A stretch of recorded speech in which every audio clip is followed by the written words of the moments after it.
Breaking news में आपका स्वागत है। खबरों के सबसे विश्वसनीय ठिकाने से मैं रमेश गांधी। सूबे के मुख्यमंत्री अशोक गहलोत 17 तारीख को कांग्रेस शासन के 3 वर्ष होने की उपलब्धि में जश्न मनाने की तैयारियों में जुटे हुए हैं और वह अपने 3 वर्ष की प्रगतिशील नीतियों को, योजनाओं को आम नागरिकों को और ढाणी ढाणी गांव-गांव में पहुंचाना चाहते हैं, क्योंकि वह 2023 के चुनाव मिशन पर निकलेंगे और इस बार उन्होंने कमर कस रखी है कि कांग्रेस को सत्ता दूसरी बार मिले और कांग्रेस पहली बार राजस्थान के इतिहास में दोहरा। एक सवाल और कर लेते हैं। भारतीय जनता पार्टी के प्रदेश सुप्रीमो सतीश पूनिया ने आज डीसीएम के सर्किट हाउस में जबरदस्त हमला बोला है मुख्यमंत्री अशोक गहलोत पर और कहा है कि 3 वर्ष की उपलब्धि की सरकार जो जश्न मना रही है उसने क्या किया है सूबे की जनता के लिए।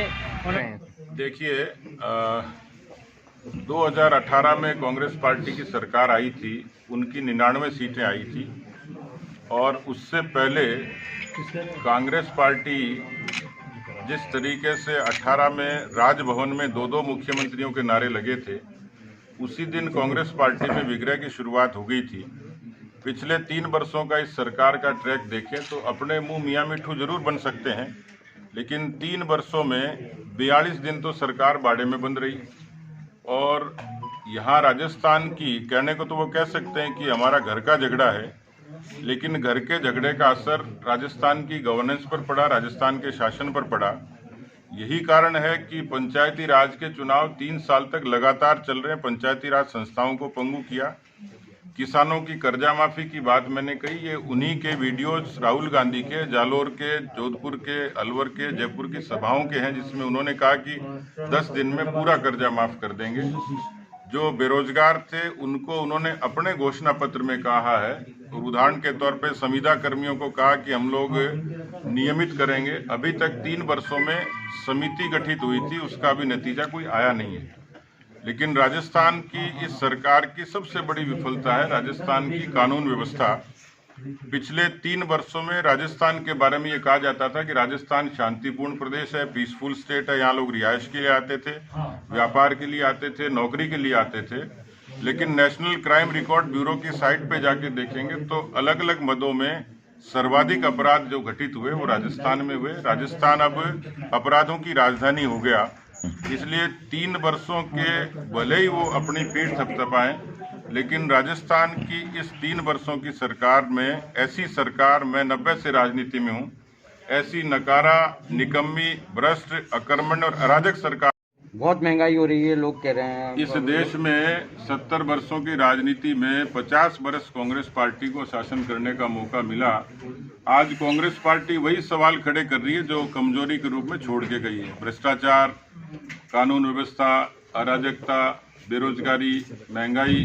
इस देश में महंगाई की जनक ही कांग्रेस पार्टी है। 2 पक्षों पर अक्सर बात होती है डीजल और पेट्रोल की, और डीजल और पेट्रोल पे केंद्र की सरकार ने एक्साइज ड्यूटी कम करके हिंदुस्तान के अनेक राज्यों के लोगों को राहत दी है। पड़ोसी हरियाणा की सरकार, मध्य प्रदेश की सरकार, गुजरात की सरकार ने वैट में कमी करके अपने उपभोक्ताओं को राहत दी है। बगल में दिल्ली में डीजल सस्ता है, राजस्थान में महंगा है। सर, राहुल गांधी के हिंदुत्व कार्ड के बारे में क्या कहना है? नहीं, राहुल गांधी का कोई हिंदुत्व कार्ड नहीं है। उनको जब सुविधा होती है जनेऊ पहन लेते हैं, जब सुविधा होती है टोपी पहन लेते हैं, और जब सुविधा होती है वो केरल के ईसाई इलाके में चुनाव लड़ने चले जाते हैं। तो मुझे लगता है कि जो बयान उन्होंने दिया उसका कोई सिर पैर नहीं था, बेसिर पैर की सी बात थी। कभी वेद, उपनिषद, पुराण पढ़े नहीं होंगे। उनको हिंदू और हिंदुत्ववाद की व्याख्या किस तरीके से उन्होंने की समझ आई नहीं।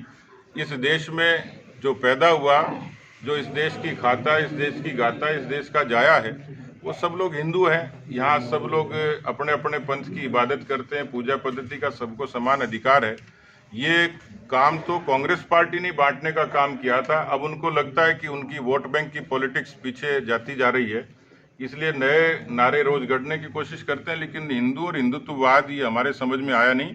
हिंदू भी ठीक है, हिंदुत्व भी ठीक है, राष्ट्रवाद भी ठीक है, पूरी समग्रता लिए हुए एक विचार है, इसलिए इसको किसी तरीके से बांटा नहीं जा सकता। कांग्रेस को राहुल गांधी के इस बयान से कोई माइलेज मिलेगा नहीं, उल्टा लोगों में उनके खिलाफ प्रतिक्रिया हुई। कहा, पार्टी के वरिष्ठ नेताओं ने कहा कोई नया नहीं हुआ, कोई पुराना नहीं हुआ, पार्टी नेतृत्व के बारे में क्लियर है कि पार्टी का संसदीय बोर्ड जो तय करेगा वो नेता होगा। नहीं, आपके उपचुनाव में कहीं नजर नहीं आई? यदि आपके पार्टी उपचुनाव आपको तय में, करेगी नगर तो निगम आप के भी हो चुनाव में, सकते हो। पंचायत चुनाव में कहीं वसुंधरा नजर नहीं आई इस राजस्थान में?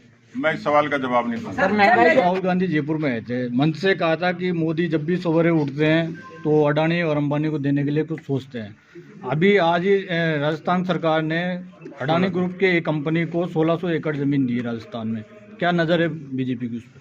देखिए, कांग्रेस पार्टी की कथनी और करने में बहुत फर्क है, और राहुल गांधी जी उम्र तो हो गई लेकिन राजनीतिक रूप से परिपक्व नहीं है। वो लोगों को गुमराह करने की कोशिश करते हैं, और उसी का नतीजा है कि इस देश में जितने लोग निजी क्षेत्र में काम करते हैं वो अपनी योग्यता के आधार पर कहीं भी काम करते ही हैं। और आज इतना विस्तार हुआ है आर्थिक नीतियों में, व्यापार में, तो देश के ही ऐसे किस्म की संस्थाओं को यदि वो बदनाम करके कुछ राजनीतिक हासिल करने की कोशिश करेंगे, लेकिन उसका दूसरा नतीजा है कि सोलर के क्षेत्र में अडानी को यहाँ की सरकार ने ही प्रस्तुत किया एक तरीके से। तो मुझे लगता है कि उनकी कथनी करने में फ़र्क है, और वो मुझे पार्टी की गतिविधियों से, सरकार की गतिविधियों से बहुत ज़्यादा अपडेट होते नहीं है, और उसी का नतीजा है। कब करिए पता करूंगा, फिर बताऊंगा। केंद्रीय नेतृत्व ने तो उनको तलब किया है सर, पूरे देश के मीडिया ने दिखाया, और आपको नहीं दिखा क्या सर? पत्रकारों के साथ धक्का मुक्की कर रहे हैं, उनके माइक छीन रहे हैं सर। देखा नहीं मैंने।